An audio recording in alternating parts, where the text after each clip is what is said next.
Sometimes we just need a new beginning.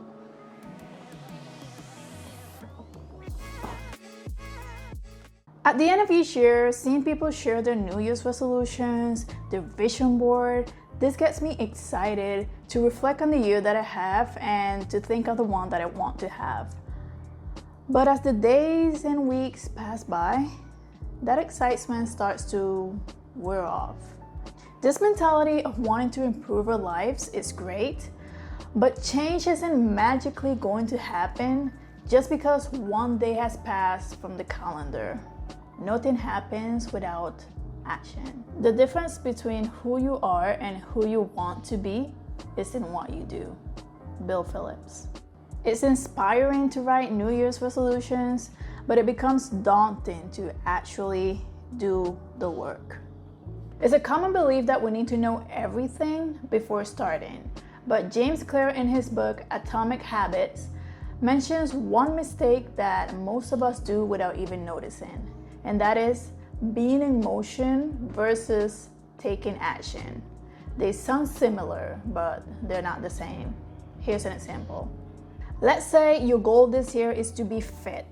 So you start watching videos about workouts, you start watching videos about diet, you call a personal trainer, you get a gym membership. All of this is being in motion. All of those things are good, but it will never get you an outcome by itself.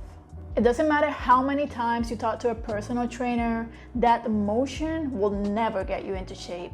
Only the action of working out will get you that result. So one of the goals that I have for this year is to make more YouTube videos, but I tend to get stuck at the planning and investigating stage, forgetting sometimes to give myself the permission to share while I learn.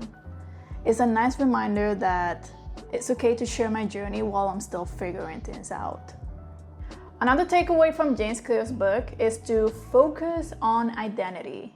Most of the goals we make are based on outcomes. For example, I want to learn to play the ukulele, or I want to read more books. He suggests that we should change this into identity-based goals. For example, instead of saying, I want to learn to play the ukulele, we should say, I want to be a musician. Or instead of saying, I want to read more books, we should say, I want to become a reader. The deeper an idea is tied into our identity, the more difficult it is to change it. I have a question.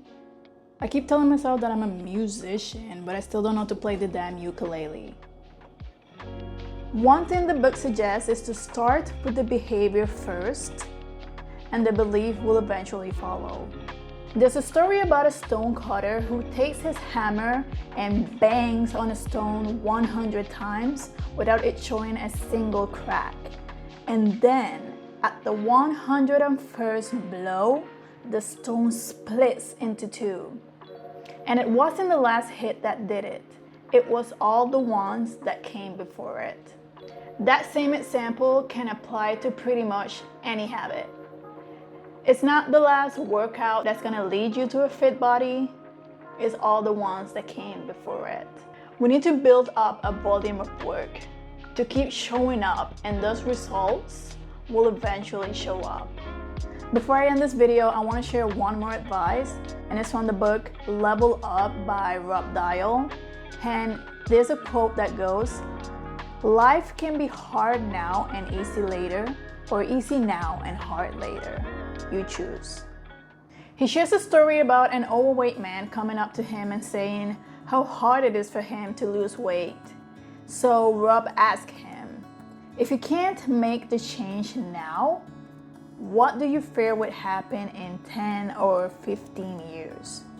To this, the man responded, I'm afraid I'll die early due to being overweight, and I won't be able to walk my daughter down the aisle or to meet my grandchildren.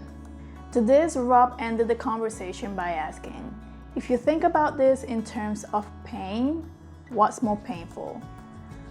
The lifestyle changes you'll have to get used to, or not being able to walk your daughter down the aisle and meeting your grandchildren? Sometimes reminding ourselves of that future pain can motivate us to take action. Thank you for watching this video. I hope you find some value from it, and if you like more videos like this, you can subscribe to my channel. Let's all make this a year of more actions rather than just wishes. Remember that new goals don't deliver new results. New lifestyles do. And a lifestyle is a process, not an outcome. Okay, goodbye. I'll see you in the next one.